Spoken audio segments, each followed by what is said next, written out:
Herkese merhabalar. Bugün bu çok güzel minicik cüzdanlardan yapacağız. Bunları aslında ben bir önceki videoda sizlere birinci yöntemini anlatmıştım. Şu klips kısmından başlayıp aşağıya doğru devam ediyorduk ve bütün örüyorduk. Bugün ise öncelikle alt kısmı örüp daha sonra klipsi birleştirdiğimiz diğer yöntemi göstereceğim. Bence ilk yöntem daha hızlı bir yöntem.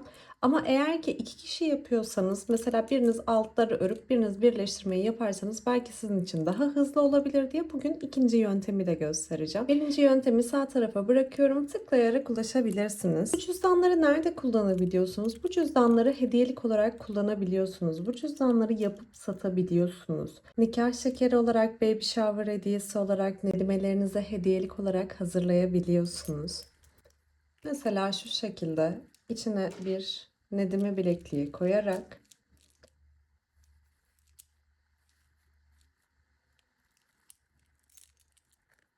üzerine de isimler hazırlayarak çok güzel hediyelik olarak dağıtabilirsiniz.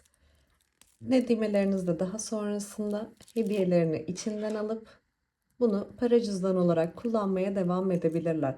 Çantaların yanına asıldığında gerçekten çok güzel duruyor. Ben bu yüzden yan tarafına anahtar askılığı tercih ediyorum.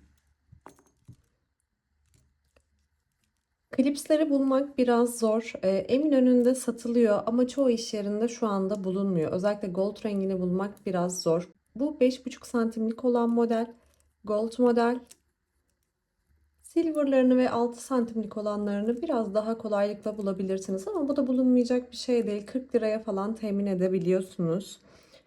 Bakın, yanında anahtarlığı olmasa da illaki anahtarlık takmak için boşluğu bulunuyor zaten.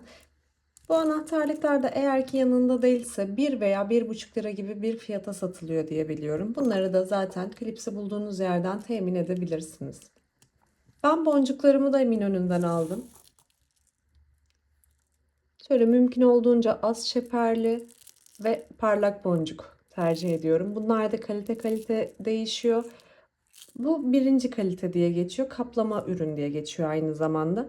8 milimlik krem inci kullanıyorsunuz. Beyazlar çok opak kalıyor yanında. O yüzden krem inci çok yumuşak görünüyor.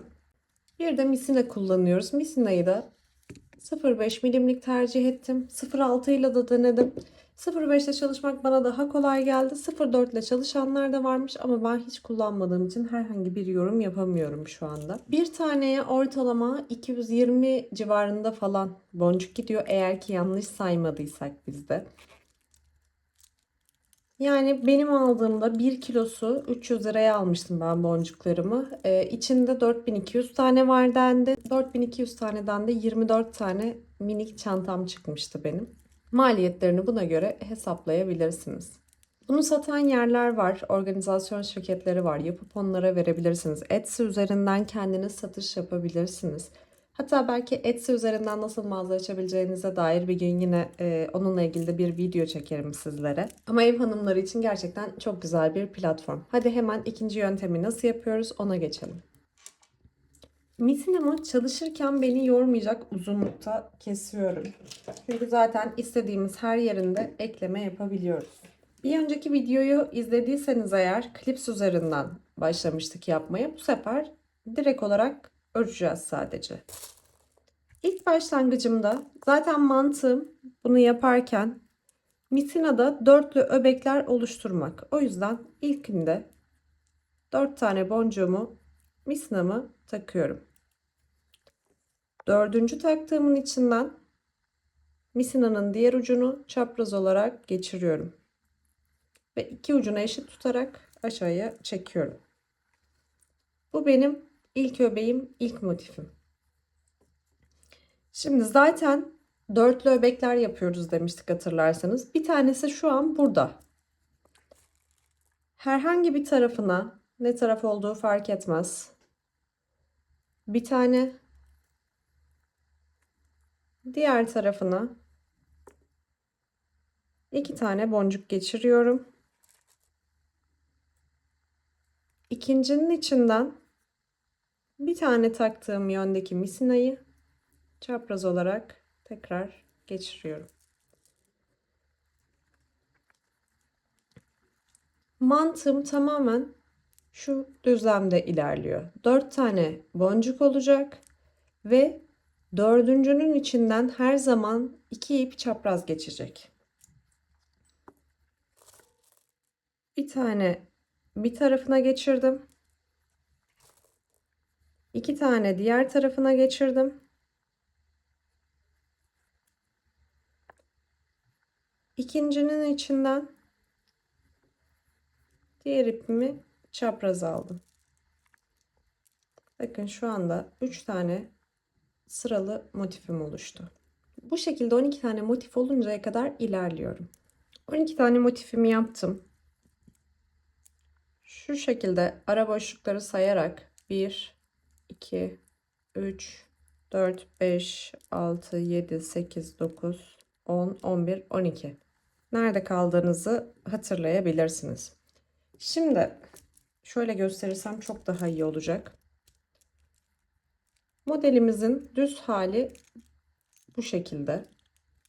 Yani biz şöyle bir dikdörtgen taban üzerine şöyle duvarlar öreceğiz. Ve şu anda başladığımız yer şurası. Şuradan başladık.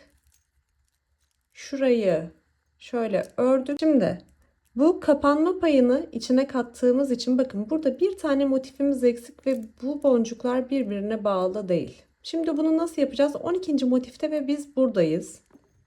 Şöyle göstereyim. Bu sefer 2 taneye değil bir taneye, sadece tek bir tarafa 3 tane boncuk geçiriyorum.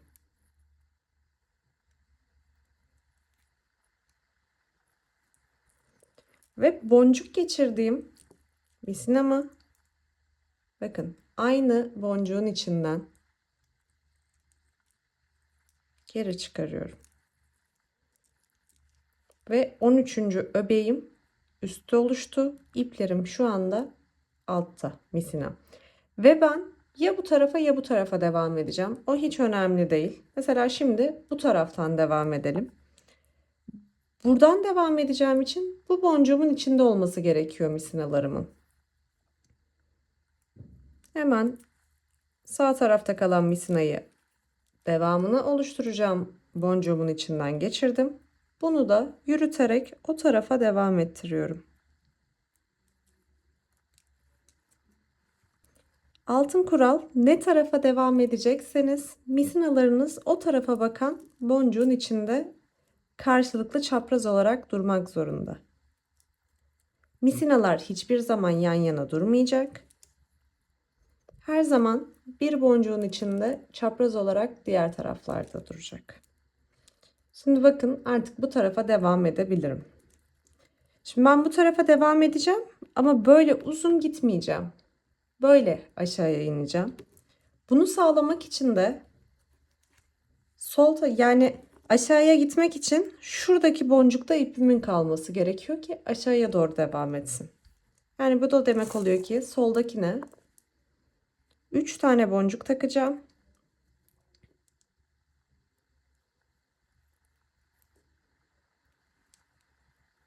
Üçüncünün içinden sağdaki ipi geçirip yönümü aşağıya doğru çevireceğim. Şunu bir alayım. Daha rahat görün. Şimdi artık ikinci sırayı alt tarafa doğru öreceğim. Gördüğünüz gibi şurada zaten kendiliğinden bir dörtlü motif oluştu. Bu yüzden benim birinci boncuğum zaten şu anda ipte.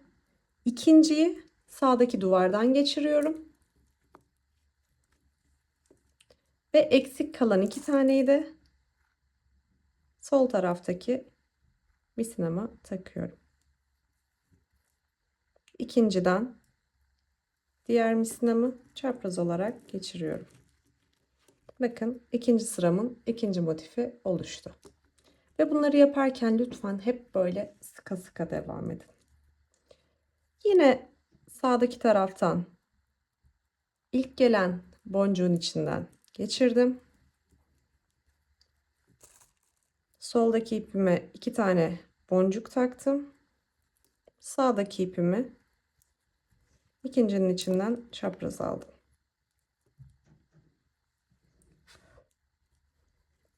Şu anda üçüncü motifim oluştu. Yine sağdakinin içinden geçiriyorum. Soldakine 2 tane boncuk takıp boncuğun içinden çapraz alıyorum. Sıramın sonuna kadar bu şekilde devam edeceğim. Sonda 2 tane motif boşluk kalana kadar aynı işlemi devam ettiriyorum. Sonuna yaklaştım ama misinem kısaldı. Size burada misina değiştirmeyi de göstereyim. Şimdi her zaman aynı boncuğun içinde karşılıklı kalıyordu hatırlıyorsanız misinalarımız. Bu şekilde eğer ki düğümü atarsam şöyle boncuğumun üzerinde ip kalır. Ben bunu istemediğim için misinamı aynı boncuğun içinde karşılıklı olarak değil, yan yana olan boncukların içinde durmasını istiyorum ki şu aralarda düğümlerini atabileyim. Bu yüzden en son yaptığım motifin içinden şu şekilde mesela bu arada şeye de çok dikkat edin lütfen. Şimdi düğüm attığınız yer işlem yapmaya devam edeceğiniz tarafta olmasın. Şimdi ben burada bu boncukta ve bu boncukta daha işlem yapıp yan taraflarını ekleyeceğim. Ama şu ve şu boncuğa bir daha dönmeyeceğim. O zaman düğümümü bunların etrafında atıyorum. Mesela bir tanesini sağ taraftan yürüttüm. Diğerini sol taraftan yürütüyorum.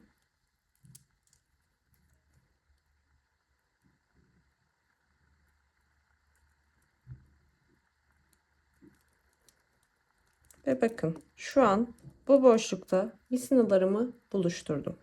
Ve mümkün olduğunca sıkıyorum. Sıkı örmek her zaman birinci kuralımız. Normal bir şekilde klasik düğüm olarak atıp çok iyi bir şekilde sıkıştırıyorum. Hemen bir tane daha düğüm atıyorum. Ve yine mümkün olduğunca en sıkı şekilde sıkıştırıyorum. Şu an ipim burada bakın. Tekrar kullanmayacağınız boncuk istememdeki sebep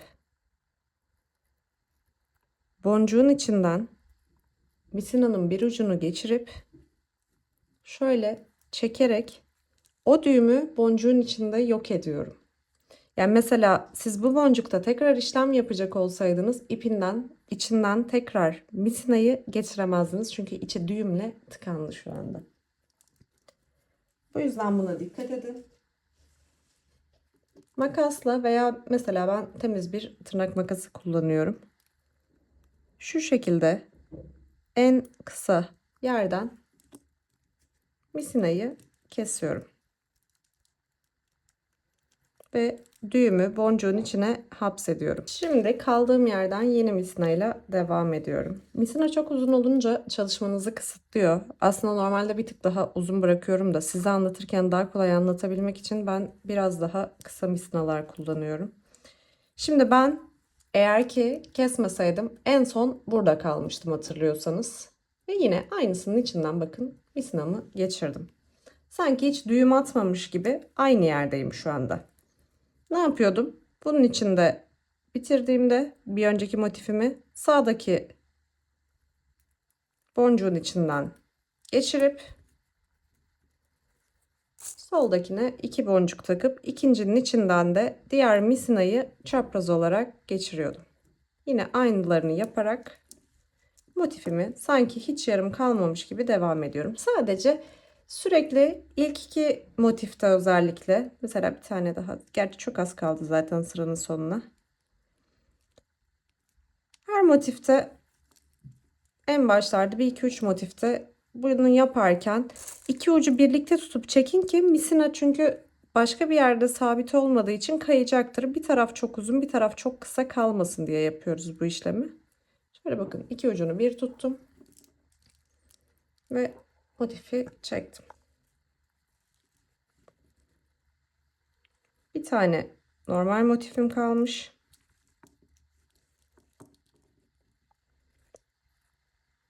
Hemen yine sağdaki duvardan misinayı geçirdim.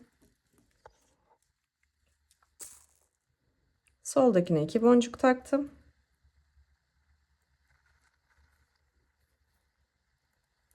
Ve misinayı ikinciden çapraz aldım. Şurada 2 tane motifim kaldı bakın. İşlem yapılmamış.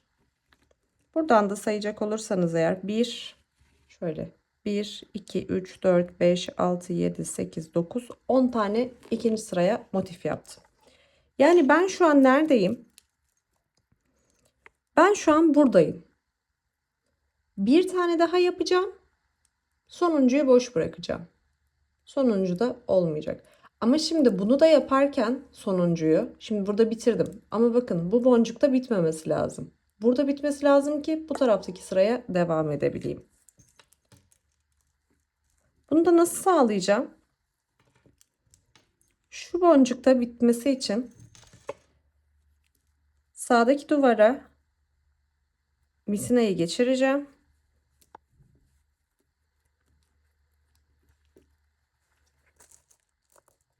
Yine sağdakine 2 tane boncuk takacağım. Ve soldakini içinden geçireceğim. Bakın. Bu sefer yönüm bu tarafta. Ben şimdi bu tarafa devam edebilirim. Şimdi bu tarafa devam ettiğimde ne olacak? Bir tane motif yaptığımda şu kısmı yapacağım. Ama şurada da bir motifim var bakın. Fazladan. Bunu yapmak için de buradaki motifi yaparken ipimi bu tarafta bırakacağım ki bunu yapabileyim. Bunu oluşturmak için soldaki misinama 3 tane boncuk takıyorum.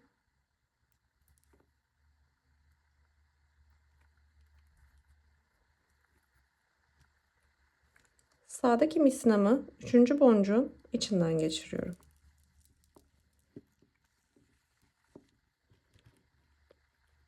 Yönüm şimdi bu tarafta. Bir tane fazladan şu üste yapacağım. Ve şu sıram altta kalacak bakın. Şunu yaptım, şunu yaptım, şunu da yaptım. Şimdi bunu yapıyorum. Şöyle hangi misinanız daha uzun kaldıysa, çünkü bir tarafa üçlü geçirdiniz. Benim mesela bu uzun kalmış diğerine göre. Hem aynı zamanda eşitlemek istiyorum burada. Uzun olana 3 tane boncuk geçiriyorum. Ve boncuk geçirdiğim misinamı şu bir önceki işlem yaptığım misinanın içinden geri alıyorum.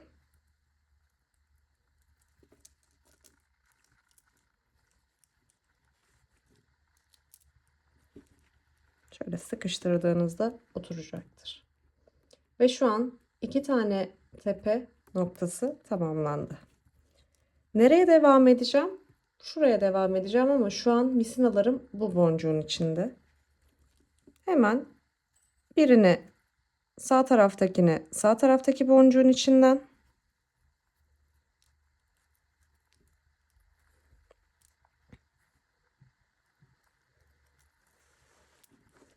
sol taraftakini de sol taraftaki boncuğun içinden,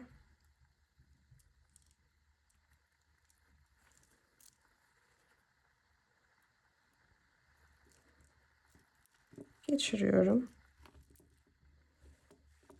ve iyice sıkıyorum. Şimdi artık bu taraftayım bakın. Aşağıya doğru devam edebilirim. Veya şöyle bir tersini çevirin. Ben hep bu tarafa giderken, yukarıya doğru çıkarken daha rahat ediyorum. Tersini çevirdiğimde de şu anda yine sağ duvardan örmeye devam ediyor gibiyiz. Hemen ilk gelen boncuğun içinden misinamı geçirdim. Sağdaki misinamı. Soldakine 2 tane boncuk taktım.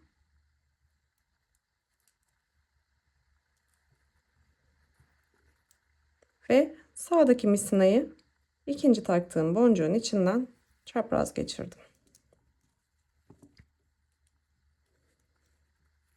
Yine sağda kalanı duvarın üst boncuğundan geçirdim. Soldakine 2 adet boncuk takıp diğer misinayı, yani sağdaki misinayı ikincinin içinden çapraz aldım. Bu şekilde şöyle en sonuncuya kadar geliyorum. Sıradaki sonuncu motifime kadar geldim. Şu an neredeyim? Şu an buradayım. Bunu da yapacağım ve bu tarafa devam edeceğim. Yani ne yapıyorum? Buraya bir motif yapıp yönümü bu tarafa çeviriyorum. Bu ne demek oluyor? Sağdaki misinama 3 tane boncuk geçiriyorum ve soldakini üçüncünün içinden geçiriyorum. Son motifim tamamlandı ve yönüm bu tarafa bakıyor. Ben buraya gelene kadar ne yaptım? Şuradan başladım.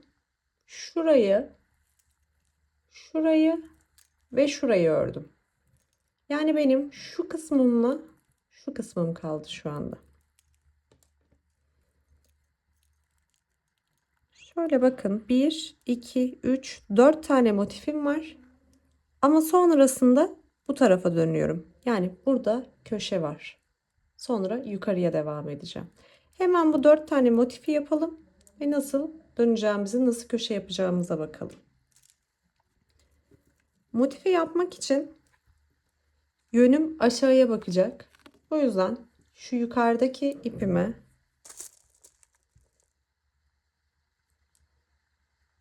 üç tane boncuk takıyorum. Üçüncünün içinden diğer misinamı çapraz geçiriyorum. Şimdi artık yönüm aşağıya doğru. Aynı şekilde devam ediyorum. 4 motif. Bir tanesini yaptım zaten. 3 tane kaldı. Şöyle sağdaki duvarın içinden geçirdim. Soldakine 2 tane boncuk taktım. Ve motifimi kapattım. Şöyle çevireyim isterseniz daha rahat algılayın. Tekrar sağdakine misineyi geçirdim. Soldakine 2 tane boncuk taktım. Ve ikincinin içinden çapraz geçirip kapattım. Dördüncü motifimi yaparken dördüncü motifim aynı zamanda benim köşem olacak. Şöyle hatırlarsanız 1, 2, 3, dördüncü dönüş bölümüm. Bu tarafa devam edeceğim artık. Aşağıya inmeyeceğim. Misinamı her zaman yaptığım gibi sağdaki boncuğun içinden geçirdim. Köşe olacağı için ve bu tarafa döneceği için bir tane daha sağdaki duvardan boncuğun içinden geçirdim. Bakın ilk defa yan yana iki boncuğun içinden misina geçirdim. Ve misinamda 1, 2, 3 tane boncuğum var şu anda. Bu yüzden tek bir tane boncuğu içinden çapraz geçirerek şöyle kapatıyorum. Ve bakın şurada bir köşem oluştu şu anda ve 1, 2, 3, 4 tane motifim var. Şimdi sağdakinin içinden tekrar geçiriyorum. Ama ben yukarıya doğru devam edeceğim için yönüm bu tarafa bakacak. Bu yüzden soldakine değil sağdakine 2 tane boncuk takıyorum. Ve misinamı çapraz olarak ikincinin içinden geçiriyorum. Şimdi artık yukarıya doğru devam edebilirim. Bu sefer soldaki duvarın içinden geçirdim. Sağdaki ipime 2 tane boncuk taktım. İkinci boncuğun içinden geçiriyorum. Bulunduğum odanın yan tarafı binanın koridoru maalesef. Şu anda yan taraftan çok fazla sesler geliyor. Umarım videoyu bozmuyordur. Hemen yine soldakinin içinden geçiyorum. Sağdakine 2 tane boncuk takıyorum. Ve soldaki ipimi boncuğun içinden, ikinci taktığım boncuğun içinden çapraz olarak alıyorum. Son bir tane boncuğum kaldı bakın. Ondan da geçirdim. Ama bu tarafa devam edeceğim için, yönümün bu tarafa bakmasını istediğim için sağdakine değil, soldakine 2 tane boncuk takıyorum. Ve diğer misinamı çapraz geçiriyorum. Şu anda yönüm bu tarafta. Aşağıya doğru yine devam edeceğim. Bunun için soldakine 3 tane takıyorum. Sağdaki misinamı üçüncünün içinden çapraz alıyorum.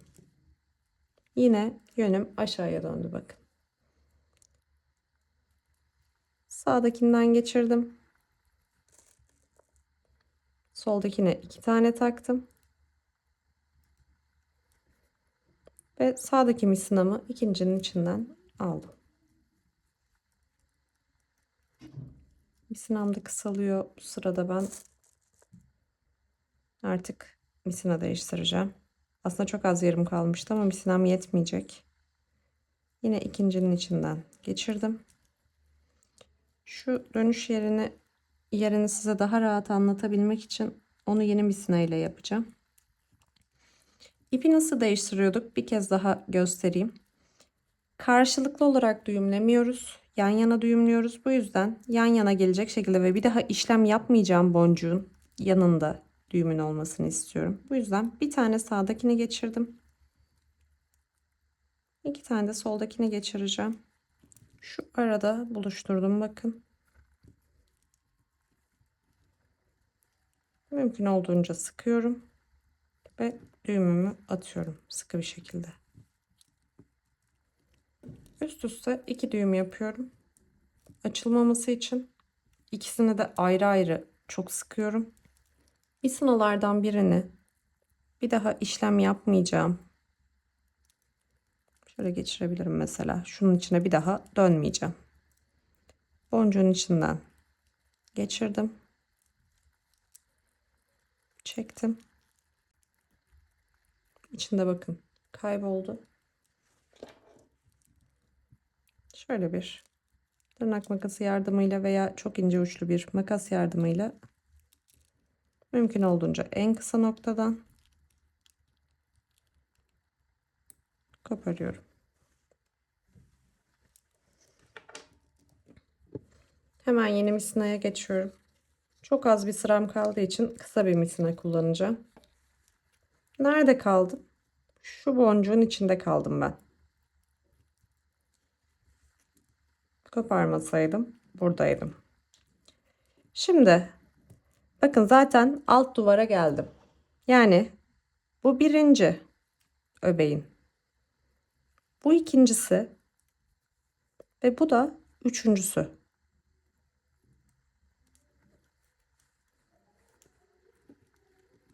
Tek bir tane boncuk kaldı bakın. Dördüncü öbeği yani dörtlü öbeği tamamlamam için. Bu bir tane boncuğu geçirdim ve 2 misinayı da içinden çapraz alıyorum. Şu an yönüm bu tarafa bakıyor ve bu sıram tamamlandı. Şimdi ne yapıyoruz? Bakın artık böyle yavaş yavaş dönüyor burası. Ben neredeyim? Ben buradayım şu anda. Şimdi yeni sırada şunu aldım. Sağ taraftakine. Yönümün yukarıya bakmasını istediğim için, yukarıya devam edeceğim için sağdakine 2 tane boncuk taktım. Ve soldakini sağdakinin içinden çapraz geçirdim.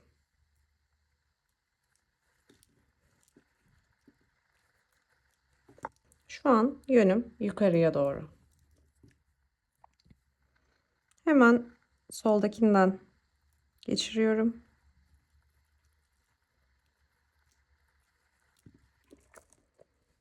Sağdakine 2 tane boncuk takıyorum. Ve soldakiyle çapraz alıyorum. Bir tane daha aynısını yapacağım. Soldaki duvardan geçirdim. Sağdakine 2 boncuk taktım. Ve ikincinin içinden çapraz aldım. Şu an sonuncuya kadar geldim. Yönüm sağ tarafa bakacağı için sol taraftakinden aldım. Sol taraftakine 2 tane boncuk taktım.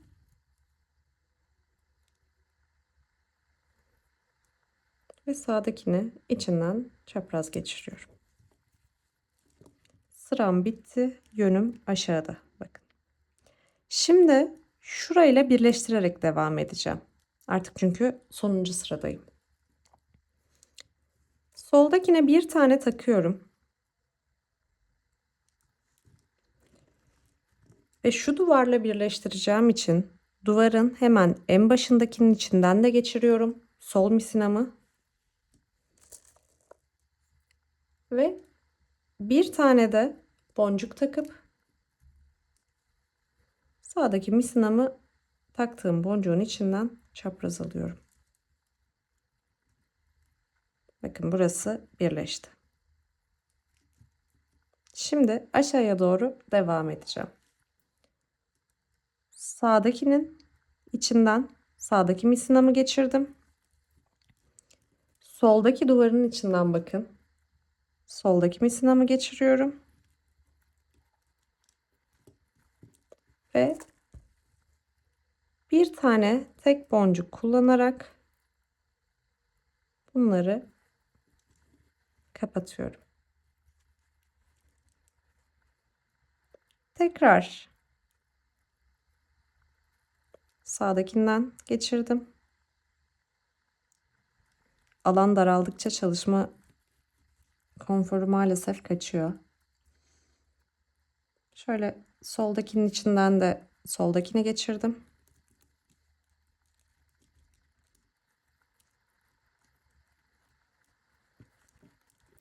Tek bir tane boncukla burayı kapatıyorum. Şu an baktığınızda bakın hiçbir tane eksik boncuğum kalmadı. Bu taraf tamamen bitti gibi görünüyor ama aslında bitmedi. Şu boncukların arasında şu anda herhangi bir bağ yok ve orası açık duruyor. Burada bittikten sonra en son misinalarımı şöyle sağdakini sağdan, soldakini soldan ve ikisini de şu alttaki boncuğun içinden geçirerek bitiriyorum. Şu anda birbirine bağlı olmayan hiçbir boncuğum kalmadı. Şu anda tamamlandı. Ama düğümümü biliyorsunuz aynı boncuğun içinde karşılıklı dururken atamadığım için bir kez daha yürütüyorum ve ortak bir yerde misinanın buluşmasını sağlıyorum. Çıktım. Şunu da bu taraftan bir kez daha aldım ve şu an ipler burada karşılıklı. Her zaman yaptığım gibi sıkı düğümümü atıyorum.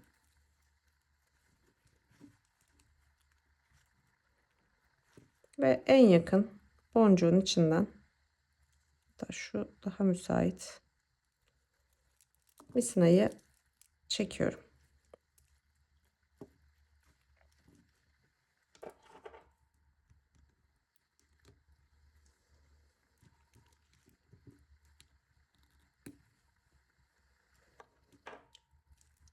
İki yan taraf bitti. Ön ve arka yüzeylerin bir tanesi bitti.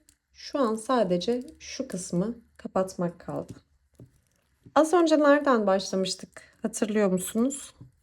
Şöyle üst noktadan başlayıp aşağıya doğru devam etmiştik. Misinamı buna takıyorum. Yönüm aşağıya doğru olacağı için sağdakine 3 tane boncuk geçiriyorum. Üçüncü boncuğun içinden soldakini çapraz alıyorum. Ve yönümü aşağıya çeviriyorum. Bundan sonrasını Anlatarak videoyu uzatmak istemiyorum. Çünkü diğer yüzeyde ne yaptıysam burada da birebir aynısını yapacağım. Videoyu geriye alıp bu kısmı o şekilde örebilirsiniz. Ben direkt klipsi birleştirme noktasına geçeyim ki dediğim gibi videoyu çok fazla uzatmış olmayayım. İncilerimin örgü kısmı bitti. Şöyle bir kutucuk elde ediyoruz. Yan taraflarındaki şu açıklıklar olan. Bunun sebebi de şöyle kapatırken şuradaki esneme payı. Şimdi artık birleştirmesini yapıyoruz. Klipsimi çıkarıyorum.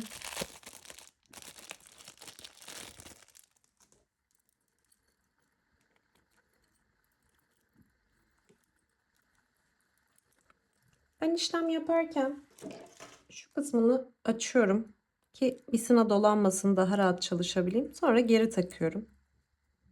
Şöyle basitçe aralayıp çıkarabilirsiniz. Basitçe araladım ve çıkardım. Misinamı alıyorum. Öncelikle şöyle ilk bağlayacağım. İlk bundan başlayacağım bakın. Ona yakın bir yerden şöyle aradan geçirip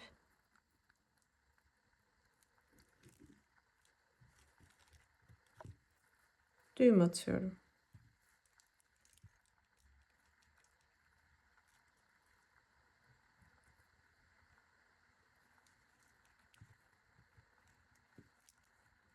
Sıkı düğümlüyorum her zaman olduğu gibi.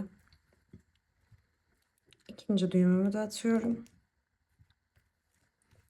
Ve hemen ilk sıra gelen boncuğun içinden misinanın diğer tarafını alıyorum.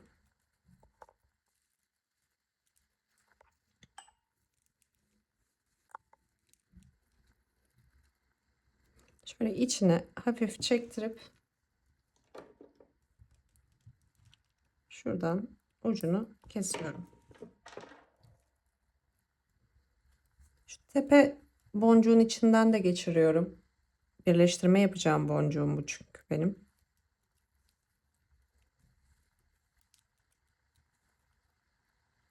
Şu an ipim burada.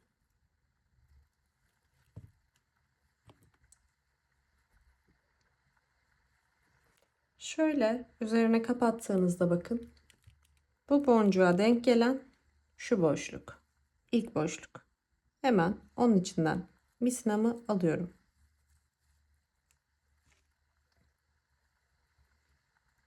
Bir yanındaki boşluktan, kamerada net görünüyor mu?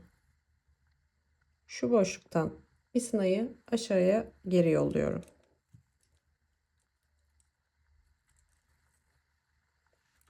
Geri çektim. Aynı boncuğun içinden tekrar geçiriyorum.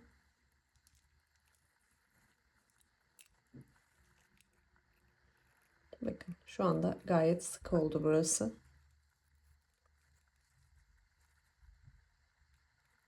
Yukarıya gönderdim. Ben çift sıra yapıyorum. Kesinlikle çift sıra yapmanızı öneriyorum. Yani bir kez içinden geçirmiş olmanız gerçekten yeterli olmuyor. O yüzden şu ikinci boşluktan tekrar misinamı aşağıya gönderdim. Son kez aynı boncuğun içinden geçiriyorum.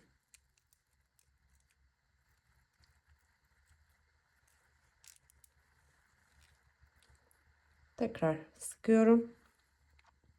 Ve bu yukarıdaki ilk boşluktan yukarı alıyorum. Ve var gücümle sıkıştırıyorum. İlk boncuğum sabitlendi. Şimdi hemen bakın, bu bir iki tane ilk boncuğumundu. Üçüncünün içinden aşağıya geri yolluyorum.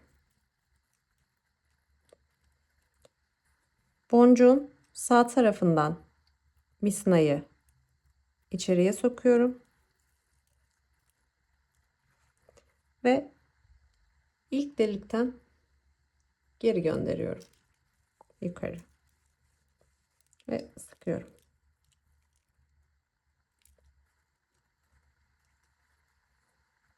Yine bir önceki delikten aşağıya geri gönderdim.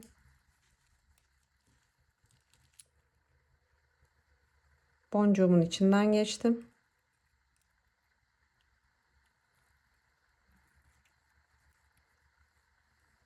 Ve az önce yukarıya çıkardığım delikten tekrar yukarıya çekiyorum ve tekrar iyice sıkıyorum.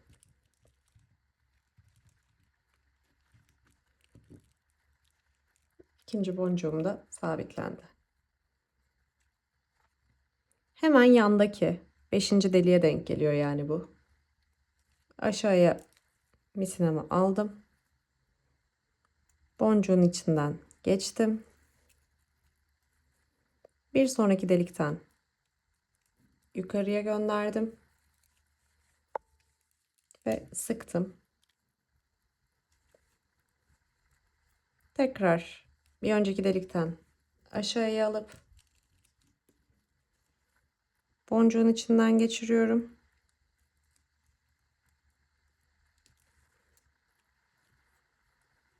Ve aynı delikten ipi yukarıya geri çekiyorum.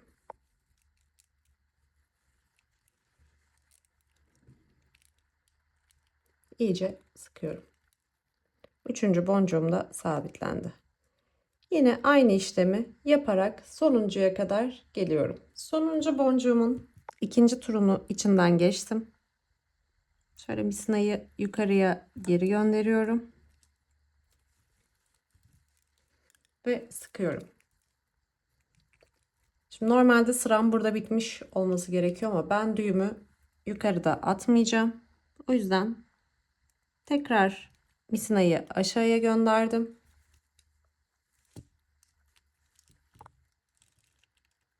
Boncuğun içinden bir kez daha alıyorum.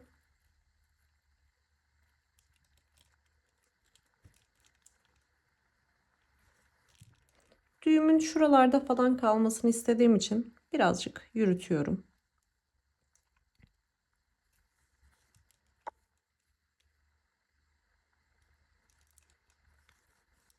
Mesela şu ara çok müsait. Şöyle misinayı düğümü atacağım boşlukta. Bakın boşluktan aşağıya gönderdim. Misinanın diğer tarafından geri çekiyorum. Ve misinanın şu yuvarlak kalan yeri var ya bakın. Onun içinden çekiyorum. Ve şöyle bir düğüm oluşuyor bakın burada. Ve sıkıyorum. İyice sıktım. İsterseniz bunu şurada bir tane daha yapabilirsiniz ama benim için bir tane yeterli. Zaten yeterince sıkı oldu. Hemen yanındaki en yakın boncuğun içinden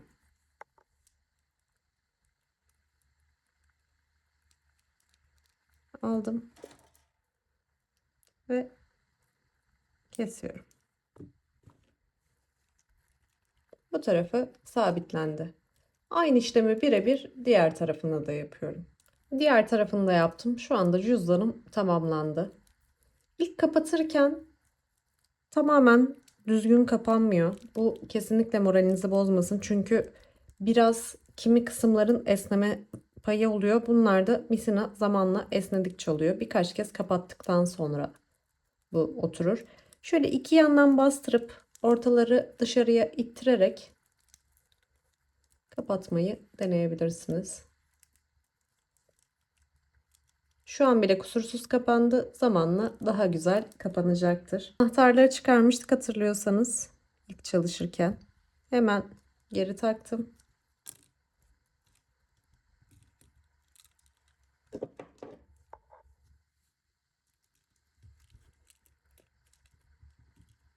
Cüzdanım şimdi tamamen bitti. İki yöntemi de Deneyip kendiniz karar verin hangisinin daha iyi olduğuna. Bunları dediğim gibi yapıp kendiniz Etsy'de satabilirsiniz veya işte Instagram üzerinden sayfa açıp satabilirsiniz. Hali hazırda satan yerler var. Onlara bunun teminini sağlayabilirsiniz. Maliyeti ortalama 40 ile 50 lira arasında değişiyor. Biraz da emek istiyor gerçekten, böyle bir göz nuru ürün. Ama yaptıkça da keyif alıyorsunuz. Videomu buraya kadar izlediyseniz eğer lütfen bana destek olmak için beğenilerinizi eksik etmeyin. Kanalıma abone olursanız da çok mutlu olurum. Takıldığınız, beğenmediğiniz veya hoşunuza giden her şeyi de lütfen yorumlarda yazın. Ben yorumlarınızı okurken gerçekten çok mutlu oluyorum. Elimden geldiğince de gerçekten destek vermeye çalışıyorum takıldığınız yerlerde. Bir sonraki videolarda görüşmek üzere. Kendinize iyi bakın.